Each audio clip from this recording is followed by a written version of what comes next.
بسم الله الرحمن الرحيم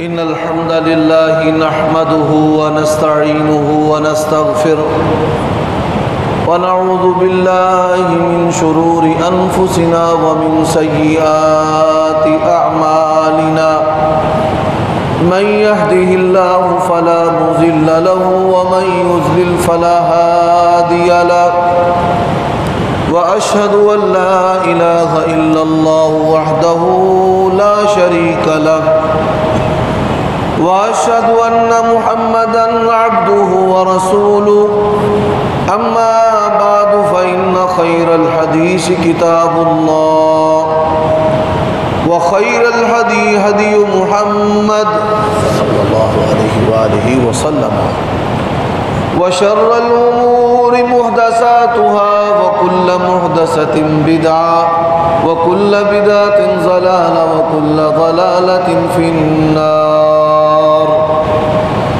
اللهم صل وسلم على نبينا محمد وبارك وسلم وصل عليه أعوذ بالله من الشيطان الرجيم بسم الله الرحمن الرحيم قد سمع الله قول التي تجادلك في زوجها وتشتكي إلى الله والله يسمع تهاوركما إن الله سميع بصير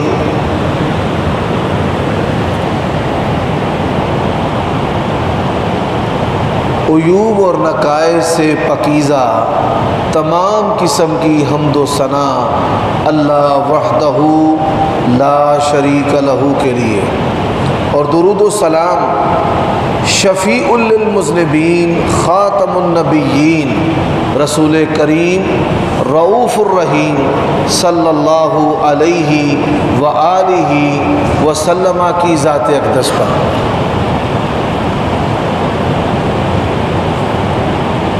جو آیت کریمہ میں نے ابھی آپ کے سامنے تلاوت کی ہے، یہ سورۃ مجادلہ کی پہلی آیت کریمہ ہے۔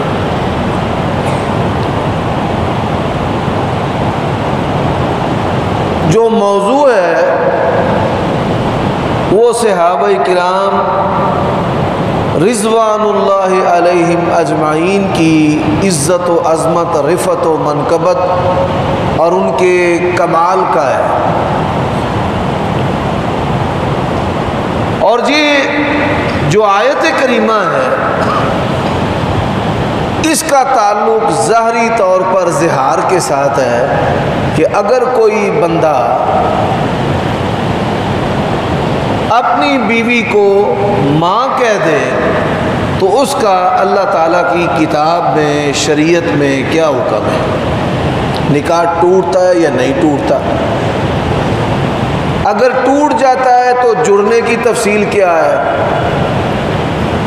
اور اگر نہیں ٹوٹتا تو پھر میاں بیوی کے باہم گزر بسر کا کیا طریقہ کار ہے؟ لیکن اس واقعہ کے اندر صحابہ کرام رضوان اللہ علیہم اجمعین کی عظمت بھی موجود ہے۔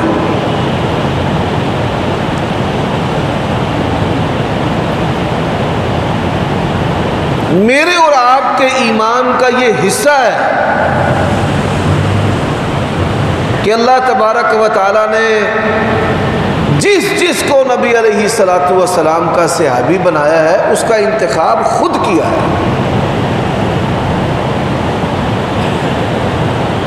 اب اس میں صحابہ کرام کی عظمت کیا ہے؟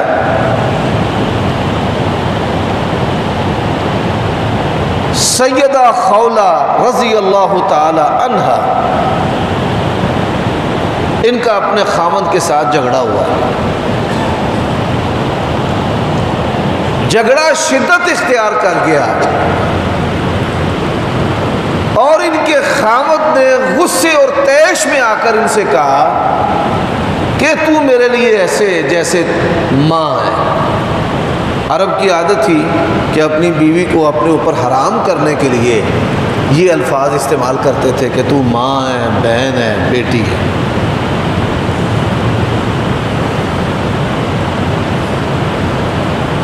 اب شدید پریشانی میں سیدہ خولہ رضی اللہ تعالی عنہا نبی صلی اللہ علیہ وآلہ وسلم کے پاس آئیں۔ عشاء کے بعد رات کا کچھ حصہ بیت چکا تھا اور آپ صلی اللہ علیہ وآلہ وسلم سو رہے تھے۔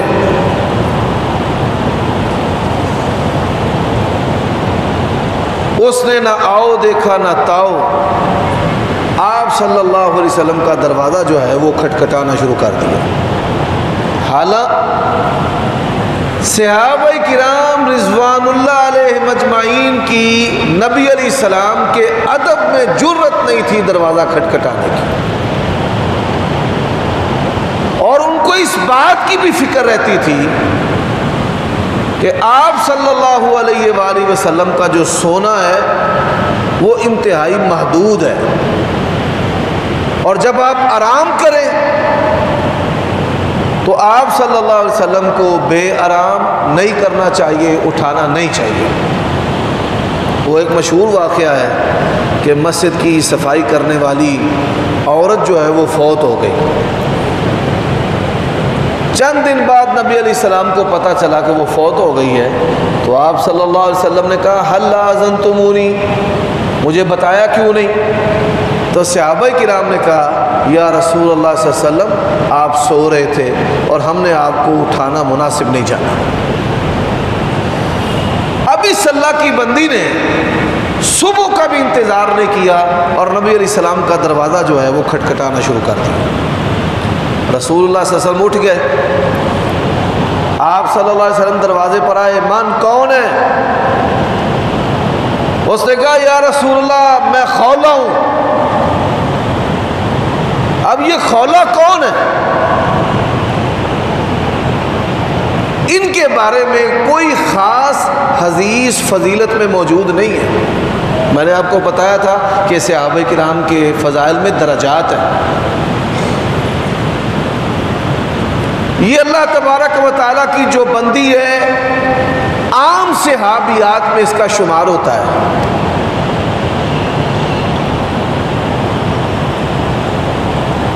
اب یہ مہاجرہ ہے، مہاجرین میں اس کا شمار ہوتا ہے کہ جو لوگ مکہ سے ہجرت کر کے مدینہ آئے۔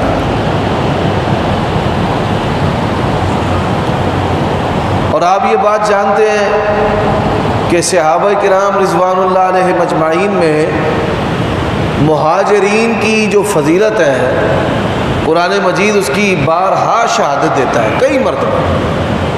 والسابقون الاولون من المہاجرین والانصار والذین اتبعوهم بإحسان رضی اللہ عنہم ورضوا عنہ، کہ مہاجرین سے، انصاریوں سے اور ان کی راہ پر چلنے والوں سے اللہ تعالیٰ راضی ہو گیا۔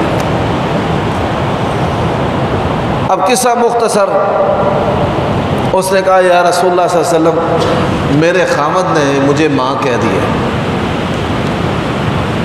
اب نبی صلی اللہ علیہ وآلہ وسلم کیا فرماتے ہیں؟ لا اجد لک فی کتاب اللہ، خولہ تیرے مسئلے کا جواب اللہ تعالیٰ کی کتاب میں نہیں ہے۔ اس نے نبی علیہ الصلوۃ والسلام سے گلہ شکوہ کی صورت میں جھگڑنا شروع کر دیا، جیسے عورتوں کی عادت ہوتی ہے کہ میں نے آپ کے لیے اپنے والدین کو چھوڑا، اپنے گھر بار کو چھوڑا، کنبے قبیلے برادری کو، اپنے علاقے کو چھوڑا اور ہجرت کر کے یہاں پر آئی ہوں۔ اب یہاں پر کوئی ایسا دروازہ اور آسرا نہیں ہے کہ جہاں میں جاؤں، شکوہ شکایت کروں اور میرا مسئلہ بھی حل ہو جائے۔ اتنی جذباتی باتوں کے بعد بھی نبی صلی اللہ علیہ وسلم نے فرمایا لا اجد لک فی کتاب اللہ، تیرے مسئلے کا کوئی جواب ابھی اللہ تعالیٰ کی کتاب میں نہیں ہے۔ اس نے پھر اور جذباتی باتیں کی۔ نبی علیہ الصلوۃ والسلام کہے لا اجد لک فی کتاب اللہ، کہ تیرے مسئلے کا جواب میں اللہ تعالیٰ کی شریعت میں نہیں پاتا۔ اب یہ مومنہ موحدہ مسلمہ، اس کو پتہ تھا کہ یہ ہائی کورٹ ہے اور عرش والا جو ہے وہ سپریم کورٹ ہے۔ وہ سیدھا مسجد نبوی میں آ گئی، اور یہ الفاظ میرے نہیں ہیں، یہ الفاظ اللہ تبارک و تعالیٰ کے ہیں، جس نے اپنی کتاب میں یہ الفاظ نازل کیے ہیں۔ اس نے نبی علیہ الصلوۃ والسلام کی شکایت اللہ تعالیٰ سے کرنی شروع کر دی۔ فرمایا قد سمع اللہ قول التی تجادلک فی زوجہا وتشتکی الی اللہ، اے میرے نبی، جو عورت آپ سے اپنے خامند کے بارے میں جھگڑا کر رہی تھی وتشتکی الی اللہ، وہ اللہ سے شکایت لگا رہی تھی، واللہ یسمع تحاورکما۔ اب دیکھیے، جب اللہ تعالیٰ سے شکایت لگائی ہے، کس نے؟ ایک صحابیہ نے۔ یہ جملہ میں بار بار استعمال نہیں کرنا چاہتا، صرف آپ کو یہ بات سمجھانا چاہتا ہوں کہ صحابہ کرام کا درجہ کتنا ہے۔ ایک صحابی کے لیے ماتھے پہ شکن ہے، اللہ نے پوری صورت نازل کر دی۔ عبس وتولى ان جاءه الاعمى وما يدريك لعله يزكى، اور ایک صحابیہ کو اس کے مسئلے کا حل نہیں دیا، اللہ تبارک و تعالیٰ نے رات کے اسی لمحہ اپنے نبی پر سورت مجادلہ پوری سورت نازل کر دی۔ فرمایا میرے نبی، آپ کو اپنے بستر پر بھی لیٹنے کی اجازت نہیں ہے، چلیں۔ وہ جو آپ کے دروازے پر آئی ہے، اس کے سوال کا جا کر جواب دے۔ اللہ نے اسی وقت آسمان سے اس کے سوال کا جواب نازل کر دیا۔ اب کمال دیکھیں، عمر بن خطاب رضی اللہ تعالیٰ عنہ کے دور میں بڑی فتوحات، بڑی جنگیں، ایک جتھا تھا، وہ اس کی سلاری قیادت خود کر رہے تھے۔ ایک بڑی عورت آئی، اس نے سوٹی ڈنگوری اس کے ساتھ سہارا لیا ہوا، اشارہ کیا حضرت عمر کو۔ وہ فوراً اپنی سواری سے نیچے اترے اور اس بڑی عورت کے پاس آ گئے۔ راوی بیان کرتا ہے جس طرح وہ بڑھیا اپنی کمر میں خم کی وجہ سے ایسے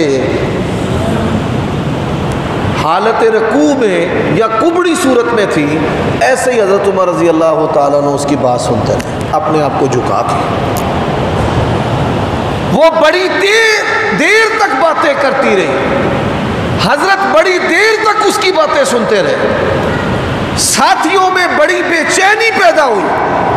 جب واپس آئے، انہوں نے بڑے آڑے ہاتھوں لیا کہ آپ کو نہیں پتا کہ ہم دشمن سے لڑ رہے ہیں، بندے بندے کی ضرورت ہے، یہ باتیں پھر کبھی ہو سکتی ہیں۔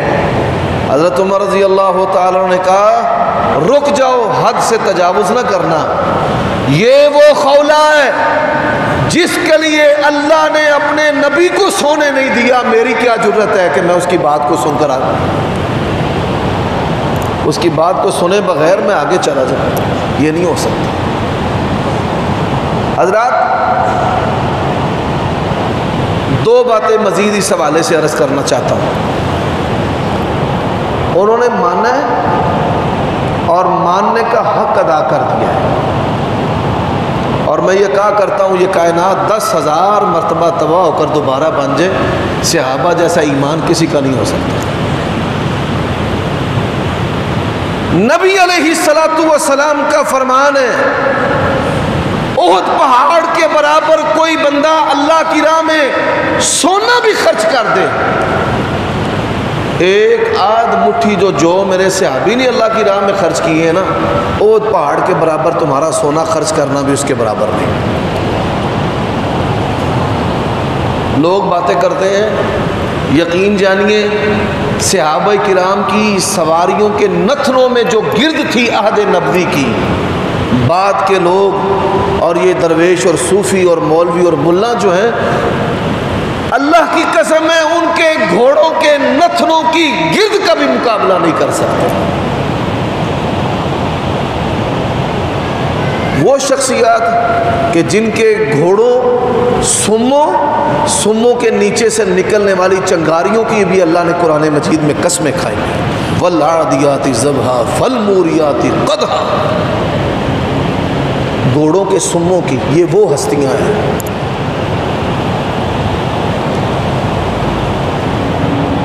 یہی وجہ ہے کہ سلف صالحین میں سے بعض علماء سے یہ سوال ہوا کہ عمر بن عبدالعزیز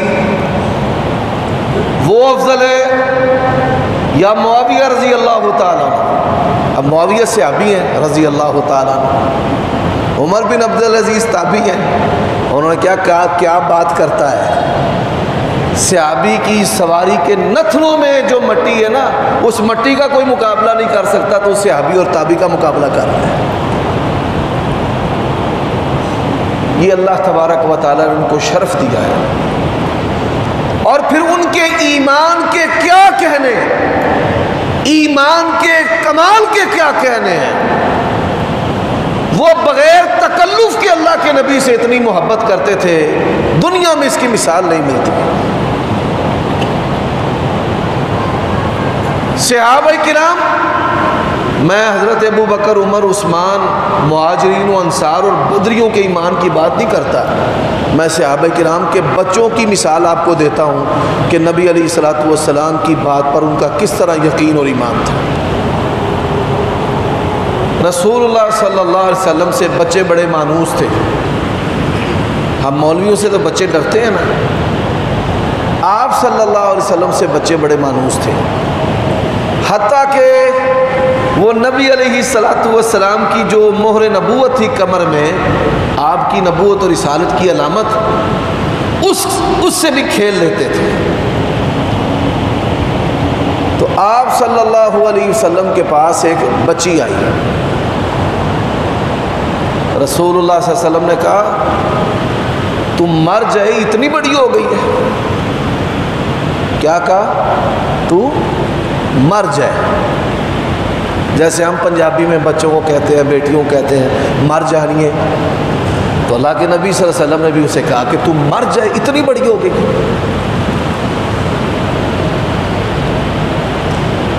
جب اس نے نبی علیہ الصلوۃ والسلام کے یہ الفاظ سنے نا، تم مر جائے، وہ الٹے قدموں دوڑتی ہوئی بھاگی، نکلی وہاں سے سیدھا ام سلیم رضی اللہ تعالیٰ عنہ کے پاس، رونا شروع کر دیا۔ بچی نے زاروں کی تار، کیا ہوا ہے؟ اللہ کے نبی نے فرمایا تم مر جائے، میں نے تو مر جانا ہے۔ نبی علیہ السلام کی بات غلط نہیں ہوتی، آپ نے فرمایا تم مر جائے، میں نے مر جانا ہے، روئی جائے اور ساتھ کہ بس میں نے مر جانا ہے، میں نے مر جانا ہے۔ ام سلیم رضی اللہ تعالی عنہا نبی علیہ الصلوۃ والسلام کے پاس آئیں، یا رسول اللہ، بچی پریشان ہے، غمگین ہے، رو رہی ہے، اس کا یہ یقین ہے کائنات میں ہر ایک کی بات غلط ہو سکتی ہے، آمنہ کے لال کی بات غلط نہیں ہو سکتی۔ تو نبی علیہ السلام نے فرمایا پریشان ہونے کی ضرورت نہیں ہے، میں نے اللہ تعالیٰ سے یہ بات کی ہے کہ اے اللہ میں بشر ہوں، اگر کسی کے حق میں میری زبان سے سخت بات نکل جائے کسی مسلمان کے حق میں، اے اللہ میری اس سخت بات کو اس کے لیے دعا اور رحمت بنا دے۔ تو نبی علیہ الصلوۃ والسلام کے جو الفاظ تھے تم مر جائے، اب اس کا اگر الٹ کیا جائے تو پھر اس کا معنی بنتا ہے کہ اللہ تیری عمر دراز کرے۔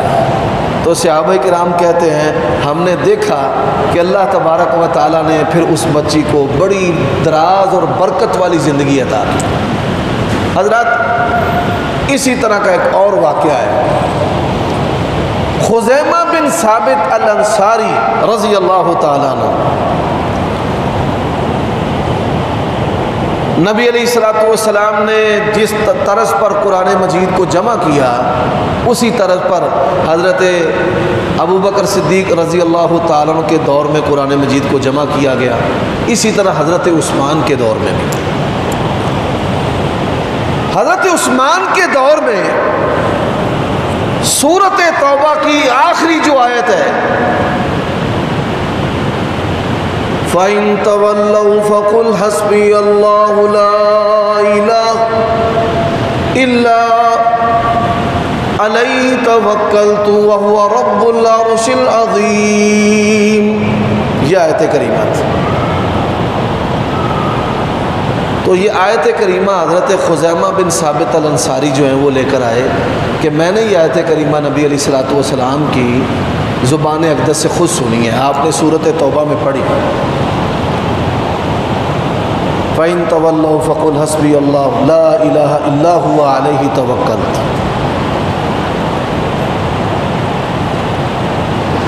انہوں نے کہا جی دو گواہ بھی پیش کریں، فرمانے لگے تم دو گواہوں کی بات کرتے ہو، پہلے میرے بارے میں پوچھ لو کہ میں ہوں کون۔ اب واقعہ کیا ہوا، آپ صلی اللہ علیہ وسلم کو سواریاں بڑی پسند تھیں، اونٹ، گھوڑے، خچر، یعنی جو سواری کے لیے بہترین جانور تھے۔ آپ صلی اللہ علیہ وسلم نے ایک یہودی کے ہاتھ میں سواری دیکھی، گھوڑا روایت میں آتا ہے، آپ صلی اللہ علیہ وسلم نے اسے کہا بیچنا ہے، اس نے کہا جی لے لو۔ اب سودا طے ہو گیا۔ آپ یہ بات سن کر حیران ہوں گے، میں اپنی بات کرتا ہوں کہ میں مولوی آدمی ہوں، دو جیبیں تو میری قمیض کو لگی ہوئی ہیں، سلوار کو بھی لگی ہوئی ہے۔ کوئی مولوی، پیر، درویش، کوئی عابد، زاہد ہمیں ایسا نظر نہیں آتا کہ جس کے لباس پر جیب نہ ہو۔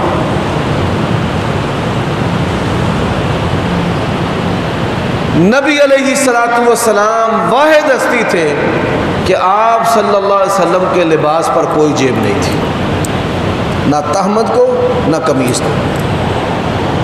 بعض صحابہ کرام آپ کے صندوقچی تھے، وہ آپ کی نقدی کو سنبھالتے تھے۔ یہ حضرت بلال رضی اللہ تعالیٰ عنہ یہ نبی علیہ السلام کے فنانس سیکٹری بھی تھے، آپ کی نقدی کو جمع رکھتے، حساب رکھتے۔ فرمایا میرے پاس اس وقت تو کوئی چیز نہیں ہے، مدینے جا کر دے دوں گا۔ کبھی سونے چاندی کے سکے نے رسول اللہ صلی اللہ علیہ وسلم کے بدن کو نہیں چھوا کہ جناب جیب میں پیسے پڑے ہوئے ہیں، ایسے بے نیاز تھے۔ حضرات لوگوں نے دیکھا ہے کہ جو بظاہر سادہ زندگی گزار کے جاتے ہیں، وہ اپنی سادگی کو بطور تجارت کے استعمال کرتے ہیں کہ لوگ ان کی سادگی پہ فریفتہ ہو کر ان کو مال و دولت اور پیسہ دیتے ہیں، اور حساب بھی نہیں لیتے کہ حضرت بے نیاز ہیں، اور ان کے مرنے کے بعد ان کی اولاد کروڑوں پتی ہوتی ہے۔ یہ واحد ہستی ہیں۔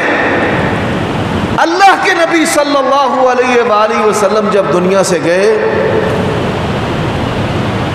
لم ورثا، آپ صلی اللہ علیہ وآلہ وسلم نے درہم ولا دینارا، رسول اللہ صلی اللہ علیہ وسلم نے کسی درہم و دینار کا کسی کو وارث نہیں بنایا، بلکہ آپ صلی اللہ علیہ وآلہ وسلم کی جو زرہ ہے وہ یہودی کے ہاں رہن گروی پڑی ہوئی تھی۔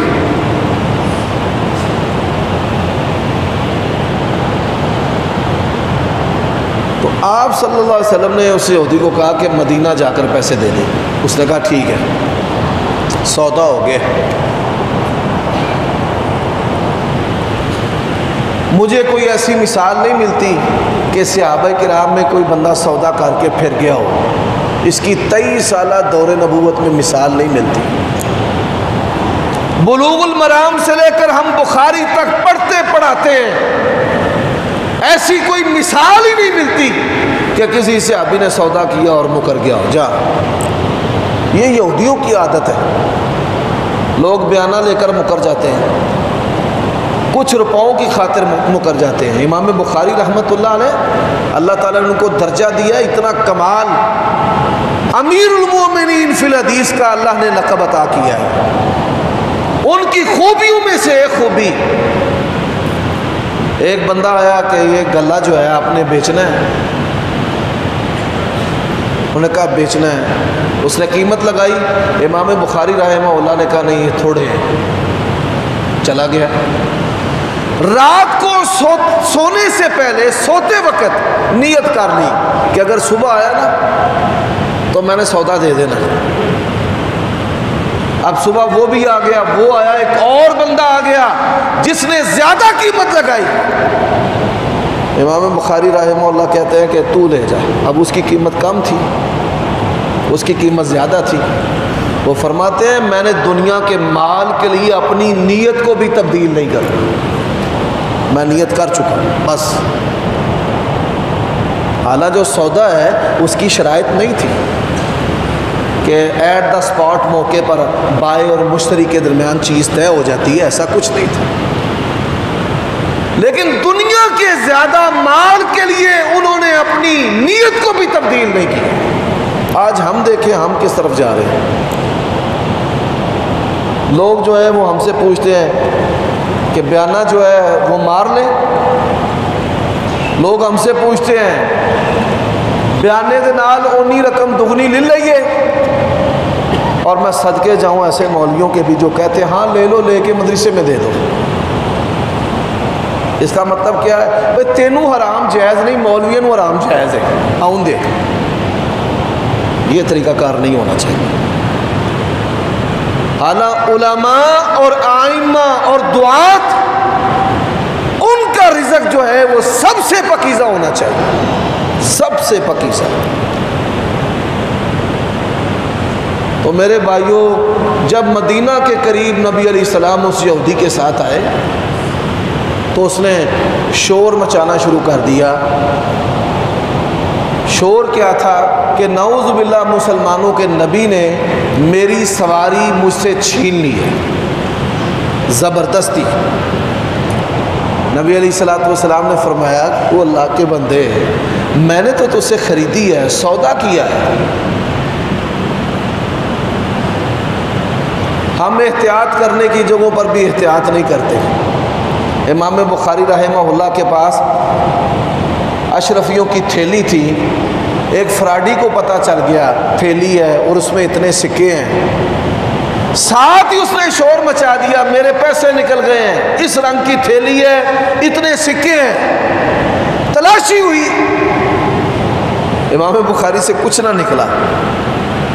پار کنارے لگنے کے بعد وہ کہتا ہے کہ آپ کے پاس تو تھیلی تھی اور اس میں سکے تھے۔ امام بخاری رحمہ اللہ فرماتے ہیں جب تو نے کہا نا کہ میری تھیلی چوری ہو گئی ہے، میں نے اسی وقت دریا برد کر دی۔ ہو پئی ان کا جو ایمان ہے وہ کس پر تھا؟ وَلِلَّهِ خَزَائِنُ السَّمَاوَاتِ وَالْأَرْضِ، کہ خزانوں کا مالک کون ہے؟ اللہ ہے، ظاہر پیسوں پر نہیں تھا۔ آپ صلی اللہ علیہ وسلم نے فرمایا بھائی میں نے تو خریدی ہے، یہ سواری خریدی ہے تو اس سے۔ وہ کہتا ہے نہیں۔ لوگ جمع ہو گئے، جب لوگ جمع ہوئے وہ اور اچھل کر بفر کر باتیں کرے کہ آپ نے چھینی ہے۔ اللہ کے نبی بڑی سادگی سے کہے کہ میں نے تو خریدی ہے۔ اس نے کہا کوئی گواہ ہے تو پیش کرے، اگر گواہ پیش کر دے میں جھوٹا۔ اسے ہماری زبان میں کہتے ہیں منہ مانگی موت، کہ کوئی گواہ پیش کر دے تو میں جھوٹا۔ بجلی کی تیزی کے ساتھ حضرت خزیمہ بن ثابت الانصاری رضی اللہ تعالیٰ عنہ آگے بڑھے، کہتے ہیں میں گواہی دیتا ہوں کہ نبی علیہ السلام نے یہ سواری تجھ سے خریدی ہے۔ اور یہ جو کالی زبانوں والے ہیں، کالی وردیوں والے، میں تمہیں پیغام دینا چاہتا ہوں کہ تم صدیق کے ایمان پر بات کرتے ہو، اللہ کی قسم ہے یہ کائنات ساری کی ساری اول و آخر نبی کے ایک عام صحابی کے ایمان کے برابر بھی نہیں ہے۔ وہ آگے بڑھا، اس نے کہا جی میں گواہی دیتا ہوں آپ نے یہ سواری سے خریدی ہے۔ لوگوں نے اس یہودی کو بڑا ذلیل کیا، اچھا تو نے کہا تھا گواہ، تو یہ گواہ آ گیا۔ سب چلے گئے، نبی علیہ الصلوۃ والسلام اور خزیمہ۔ فرمایا خزیمہ ایک بات بتا، جب میں نے سواری خریدی تو ادھر نہیں تھا، تو نے گواہی کیسے دے دی ہے؟ اس نے کہا یا رسول اللہ میں گواہی دیتا ہوں آپ اللہ کے سچے رسول ہیں۔ رسول ماننے کا مطلب کیا ہے؟ کائنات ساری غلط ہو سکتی ہے، آپ کی سچی زبان غلط نہیں ہو سکتی۔ اللہ تعالیٰ نے انعام کیا دیا؟ فرمایا میرے نبی آج کے بعد یہ بندہ جب بھی بات کرے، جب گواہی دے، اس کی بات اور اس کی گواہی دو بندوں کے برابر سمجھی جائے گی۔ اکیلا بندہ دو بندوں کے برابر۔ حضرات یہ صحابہ کرام کا ایمان ہے اور ان کا درجہ ہے۔ اللہ تبارک و تعالیٰ نے ان کے بارے میں یہی کہا ہے وَاعْلَمُوا أَنَّ فِيكُمْ رَسُولَ اللَّهِ لَوْ يُطِيعُكُمْ فِي كَثِيرٍ مِّنَ الْأَمْرِ لَعَنِتُّمْ وَلَكِنَّ اللَّهَ حَبَّبَ إِلَيْكُمُ الْإِيمَانَ وَزَيَّنَهُ فِي قُلُوبِكُمْ وَكَرَّهَ إِلَيْكُمُ الْكُفْرَ وَالْفُسُوقَ وَالْعِصْيَانَ أُولَئِكَ هُمُ الرَّاشِدُونَ کہ میں نے ان لوگوں کا انتخاب کیا ہے اور ان کے دلوں میں میں نے ایمان کو مزین کر دیا، فٹ کر دیا۔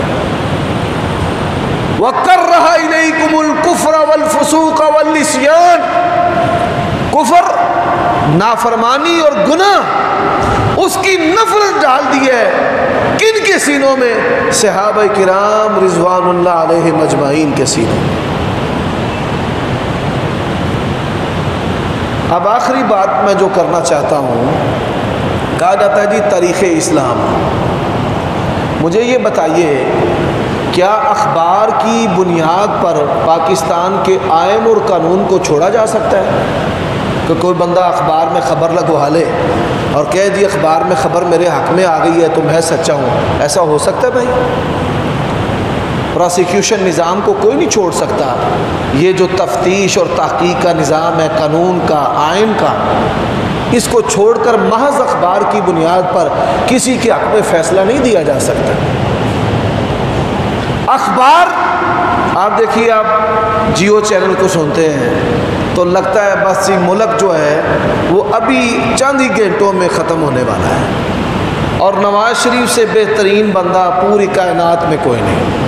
اچھا آپ ARA سن لیں تو یوں لگے گا کہ پاکستان تو امریکہ کے برابر پہنچ گیا ہے اور معیشت بڑی مستحکم ہے اور نواز شریف سے روئے زمین پر کوئی برا بندہ نہیں۔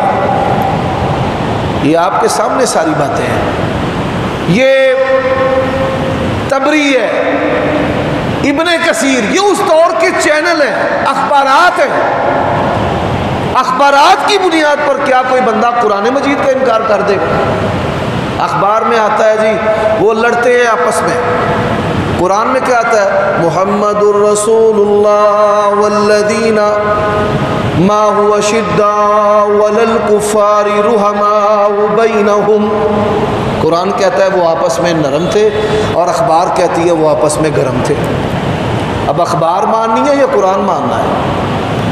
اخبار کہتی ہے کہ وہ کرسی کے لیے لڑتے تھے، ان کے جسموں پر جو نشانات تھے وہ اقتدار کے حرص میں لڑائی کے تھے، اور قرآن کیا کہتا ہے؟ یبتغون فضلا من اللہ ورضوانا سیماہم فی وجوہہم من اثر السجود، کہ ان کے بدنوں پر جو نشان تھے وہ سجدوں کے نشان تھے، اور ان کے بدنوں پر جو زخموں کے نشان تھے، تھوک کے نشان تھے، وہ نبی علیہ السلام کی پیروی اور آپ کی سچی تابعداری کے نشان تھے۔ میں سوال کرتا ہوں کہ آپ نے اخبار ماننی ہے یا قرآن ماننا ہے؟ تو یہ طریق اسلام کے نام پر قرآن کا انکار کرنا، اور طریق کے نام پر نبی علیہ السلام کی سیرت کا انکار کرنا، طریق کے نام پر شعار اسلام کا انکار کرنا، طریق کے نام پر مقدس شخصیات کو داغدار کرنا، یہ ساری شیطانی، ردی، نکمی، بناوٹی باتیں ہیں جس کا حقیقت کے ساتھ کوئی تعلق نہیں۔ جو انگریز محقق ہیں، انگریز محقق جو مذہبی تعصب سے آشنا بھی نہیں ہے کہ یہ مذہبی تعصب کیا ہے، کہ میں وہابی ہوں تو میں نے وہابیوں کو سچا کہنا ہے، میں مسلمان ہوں تو میں نے مسلمان کے حق میں بات کرنی ہے۔ ہمارے نبی نے ہمیں سکھایا ہے کونوا قوامین بالقسط، کوئی بھی سچا ہے اس سچے کی حمایت کر دیں گے۔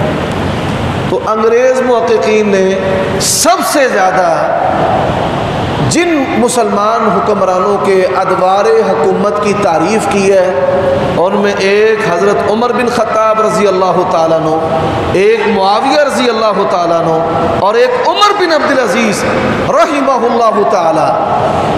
کتنی یہ باتیں کرتے ہیں، کتنی باتیں کرتے ہیں یہ۔ آپ ان سے کہیں 40 سال حضرت معاویہ حاکم رہے ہیں۔ کتنے سال؟ 40 سال، 40 سال حاکم رہے ہیں، 20 سال تک گورنر رہے ہیں، 20 سال تک 86 لاکھ مربع میل کے اللہ تعالیٰ نے ان کو حاکم بنایا ہے۔ 40 سال حاکم رہے ہیں، ان کے دور حکومت کی کوئی منفی بات لے آؤ کہ جاؤ، آج تک کافر بھی ان کے دور حکومت کی کوئی منفی بات نہیں لے کر آئے۔ حضرات، پوری روئے زمین پر سب سے زیادہ جو حضرت معاویہ کے دشمن ہیں، آپ سن کر حیران ہوں گے، یہاں پر professor, doctor, lecturer, teacher, head master, بڑے بڑے دانا لوگ بیٹھے ہیں، انجینئر بیٹھے ہیں، آپ انٹرنیٹ استعمال کرتے ہیں۔ پوری روئے زمین پر سب سے زیادہ حضرت معاویہ کے جو دشمن ہیں وہ یہودی ہیں، یہودی ہیں۔ حضرت معاویہ وہ حاکم ہیں جنہوں نے کہا ہے کہ اسلامی حکومت کے اندر کوئی یہودی نہیں رہ سکتا، سب نکل جاؤ باہر، اور سب کو نکالا۔